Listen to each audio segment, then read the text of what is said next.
Hi, I'm Jay. Welcome to Celtic Roots Farm. I'm really excited because we just celebrated our 1-year anniversary this November on YouTube. We've posted almost 50 videos so far, and we really enjoy what we're doing because this allows us to tap into the more creative side that we don't always have time for. I decided to make a video to share the techniques we've learned over this past year to grow our channel. And of course, with success comes failure. I'll also be discussing the many mistakes we've made along the way. So I know what you might be thinking, and I get it. Why should I listen to you? You only have a little, like maybe 200 subscribers or so, and that's true. There are definitely a lot more people out there more qualified than me. I can only share my story and my success because, believe it or not, I do consider having 200 plus subscribers an accomplishment. There are a lot of people out there that don't have any subscribers at all. We've all been there. I remember when Cheryl and I first started our YouTube channel and we finally got our first subscriber and how excited we were. We never even thought for a minute that we were going to even get 100 subscribers, never mind 200. If we had known many of the things that we were doing were actually hurting our chances of growing, we would have started a lot sooner. That's one of the reasons I chose to make this video. It's filled with a lot of research that I've done over the past year that helped grow our channel. Many of these are proven techniques from successful YouTube influencers, so they're not just my ideas. These are people that I listen to on a daily basis and that I've subscribed to. I personally love learning new things, and once I learn them, I tend to obsess over them. Can you relate to that? Sometimes it drives my wife Cheryl crazy. Cheryl and I discuss our channel quite often, and we are constantly talking about how we can improve it. Since our first video, we've upgraded our camera equipment, lighting, and sound equipment, and through many hours of practice and research, we've slowly becoming more proficient with the video editing techniques. However, we still have a long way to go. We love our homestead community, and we are all about helping our fellow homesteaders, and we want to encourage you that you can do this. Cheryl and I didn't have any experience doing this before, and we really surprise ourselves each and every day. It is our hope that the tips in this video will help you grow your YouTube channel and give you more insight into this whole process. Okay, so let's get right to it. The first tip is finding your niche, or niche. I say niche. Congrats, because since there's a good chance that you are a homesteader, or at least on your way to becoming one, most of the people watching this video already know that homesteading is the niche that you want to focus on. But in case you are not sure, just focus on the content that you're interested in. Narrow it down though. Studies show that having too many areas of interest on your channel can really hurt you more than help. The big thing is this: find a niche that is a proven and profitable niche. Research and ask yourself, is there a market for this? Okay, so now that you have your niche, and because YouTube is such a flooded market, an important question to ask yourself is, how is my channel going to stand out and be different from the millions of other channels that are out there? Ask yourself, what does your channel offer that's unique? These questions lead directly into one of the most important bits of information in this video. If you don't get anything else out of this video, definitely listen to this part. The majority of people on YouTube are trying to figure out one thing: how do I get more subscribers on YouTube? According to the majority of successful YouTube influencers, this is their #1 asked question. If you want to be successful, if you want to grow your channel, do yourself a huge favor and change that question. Instead, stop asking, how do I get more subscribers on YouTube, and ask these questions. What is your audience getting from your videos? Are they learning something? Are they being entertained? What are you offering? Why should they watch your channel? Why should they subscribe? And what are you going to do right now, tomorrow, or next week, or next year to ensure that this growth continues to happen? Think of it this way, plain and simple: people are investing their time in you. They could be doing a variety of other things right now, but they chose to watch your channel. What are they going to walk away with? So invest in them, and there's a better chance that they're going to invest in you. So what are some ways to do this? Well, you want to start by putting out quality content. When editing, ask yourself, would I watch this? Now be honest. Would this thumbnail grab my attention, or would I be clicking on the next video because of what you're watching is kind of boring? Is this holding my attention? Look at the whole picture and also break it down into quality, sound, lighting, editing. Does it have those things? It's so important to present the best you possible. I'm personally still working on this myself, which is really odd for me to struggle with because I'm normally kind of crazy and funny and loud, but when the camera turns on, I tend to be the very opposite. So do your best to at least sound friendly. Be energetic and professional and confident. I know sometimes that's easier said than done, but planning out your video content can be a lifesaver, and not only that, a time saver. Planning out your video will help them transition easier easier, and in the end, it'll be a lot easier to edit. Do your best to tell a story. Know where your video is starting and where it's going to end. I made the mistake of kind of winging it through the majority of my videos, and looking back at them now, I kind of cringe because I see how they were kind of just thrown together, and I try to make sense of what was going on there since nothing was really planned. Those videos also took me forever to edit because I really didn't have any good transition points, so in essence it ended up being real choppy. It's also really important to be available. And what do I mean by that? If you're trying to build relationships with people, which that's what we're trying to do here on YouTube, it's important to respond and give feedback. Be friendly and approachable. So many people have self-doubt and question if they can even do this or not, especially with homesteading. You can be that person, though, that encourages them to take the next step. Keep in mind, everyone is at a different stage in their journey. So just like I mentioned in the beginning of the video, Cheryl and I are still trying to figure this stuff out too. We all need to start somewhere, though. We are thankful for each and every person that subscribes to our channel. It really means the world to us. If we can help just one person on their journey of growing their channel, it's worth it to us. Another important area to be available is when you first upload your video. For the next hour or so, it's really crucial to be available and respond to answer questions if people have them. Doing this on a regular basis lets your potential subscribers know that you're going to be there for them and be available right after you upload. When we first started our YouTube channel, we thought, how hard could it be? You know, you upload some videos, you film some stuff around the farm, people watch, and you get subscriptions. Easy, right? No. There are many tips I never knew about to help our channel stand out. Some of them still don't make any sense to me, but after trying them, they actually do work. Experts agree that good title is one of the most important things that you can do in order to find success on YouTube. But not just a good title, you want titles that are searchable. That's really important. There's a variety of ways to see how strong your title is. TubeBuddy is one of those options. You can also just go into YouTube search and type in the words that relate to your video and see what comes up. This is an area that I struggled with in the beginning, mainly because I just didn't think it would make any difference, but it actually does. Okay, so now let's say you just picked out your title. So besides using a searchable title, this is going to sound weird, but do this. Use keywords and even use numbers if possible. Titles with key phrases like how to or 5 ways to tend to do really well. I read this odd technique of using parentheses also helps people find content easier. I'm not sure if that's really true or not, but I'm going to look into it a little bit further, but I actually read that in a few different places. But the one thing you don't want to do is don't ask questions in your title. Statistics show that they rank really low.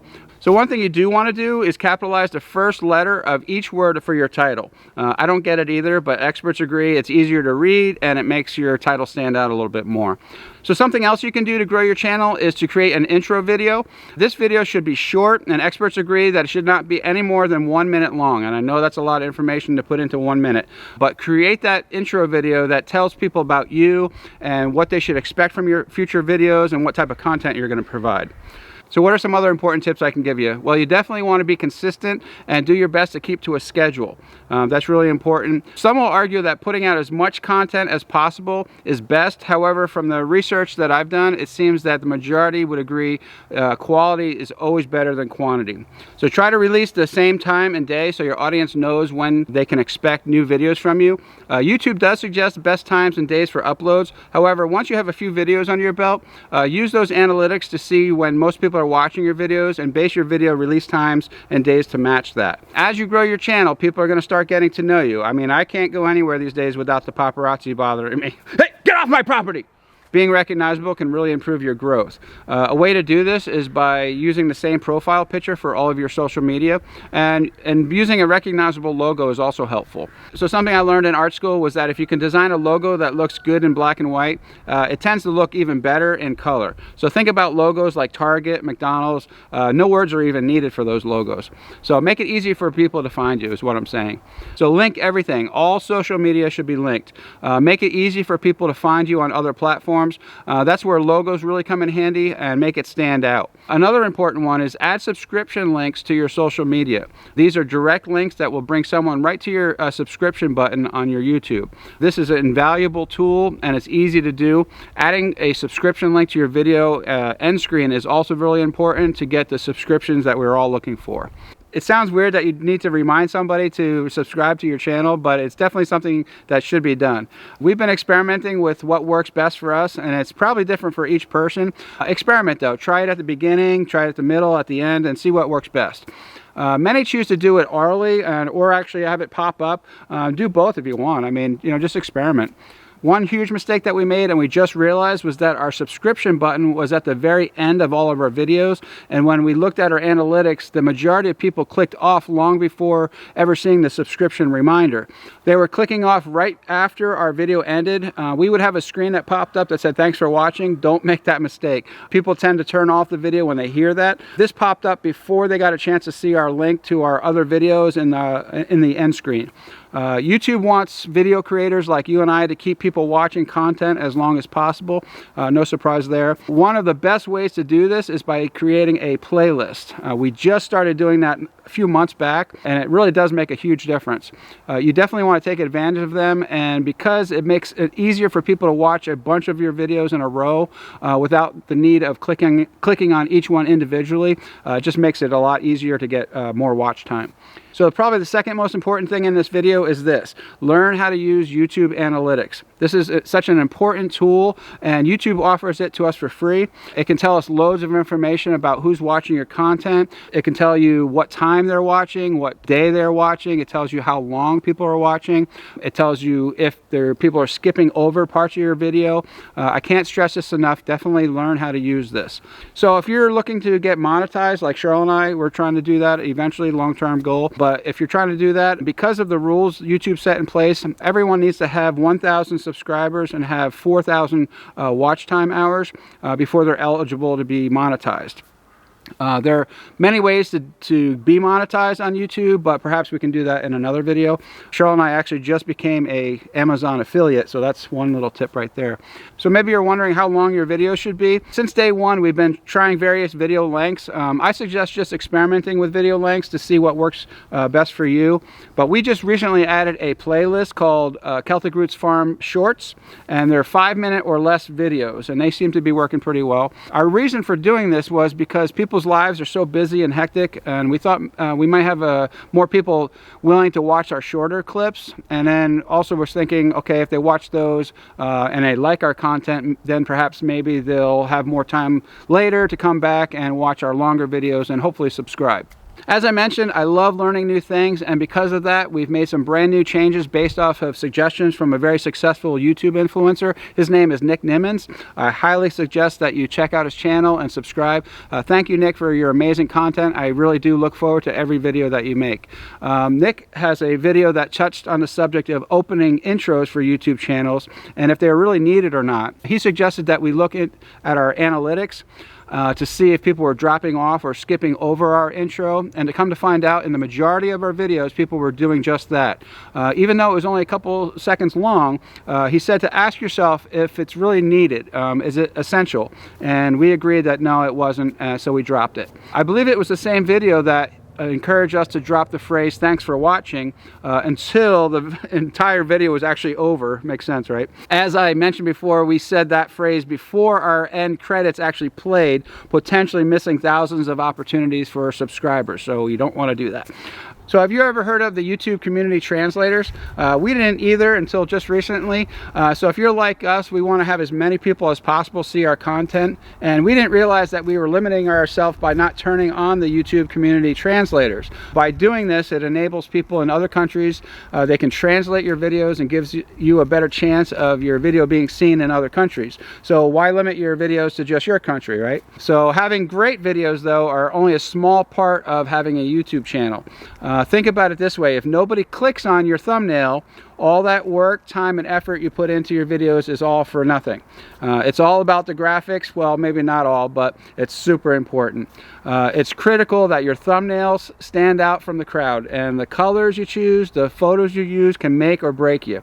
Like I said, if they don't click on it, nothing else you do matters. Something many people don't think about when making a thumbnail is to keep the title and information to the center or to the left of the thumbnail. This was something new I just learned about recently. You want to do this because if you've noticed, YouTube information can oftentimes cover up the right side of the thumbnail screen with their information. Just so, if in case you're wondering, our thumbnail size that we use is 1280 by 720. But because the thumbnails are so small, it's important to use large, bold font. That fancy script type font tends to be really difficult to read. No matter how good you might think it looks, I recommend staying away from it. Keep in mind, it's going to be tiny on someone's phone, so look at your thumbnail before uploading. Look at the thumbnail in its actual size to see how easy it is to read, or if that small image is even recognizable. When you're trying to decide on a thumbnail, you might be interested to know that their studies show that human faces in thumbnails are actually more effective in attracting someone's attention, and they have a higher click rate. Maybe you're saying, yeah, that's great, Jay, but I'm not artistic and I don't have a creative bone in my body. Hey, that's okay, because there's apps out there that can help with this. I personally use multiple programs to make my thumbnails. I started on Photoshop, which I love, but I got tired of paying for it, so I switched to a free app called GIMP, G-I-M-P. It's very similar to Photoshop, and it can be a really useful tool to make creative thumbnails. However, for a beginner and someone not familiar with graphic programs, I suggest an even easier method by using a free app called Adobe Sparkle. It's very easy to use, and it can be learned in a matter of minutes with some amazing professional results. Another area that these apps can be helpful for is your home page, that screen at the top, that screen photo art. When making your home screen photo art, just keep in mind that it should paint a picture and tell a story. It should tell your potential subscribers about who you are, and what your channel is about, and what they might get if they actually subscribe. Of course, you want to make it attractive and professional. This might be a great opportunity to use a logo if you have one. If not, use a personal photo of yourself so people can start actually recognizing you. If this information has been helpful to you in any way, we'd love to hear from you. Please leave a comment below with your biggest takeaway. We love our homesteading community, and just like most of the people we've met so far in this community, we want to be here and available for you to help in any way we can. We hope you had an amazing Thanksgiving, and thanks so much for watching.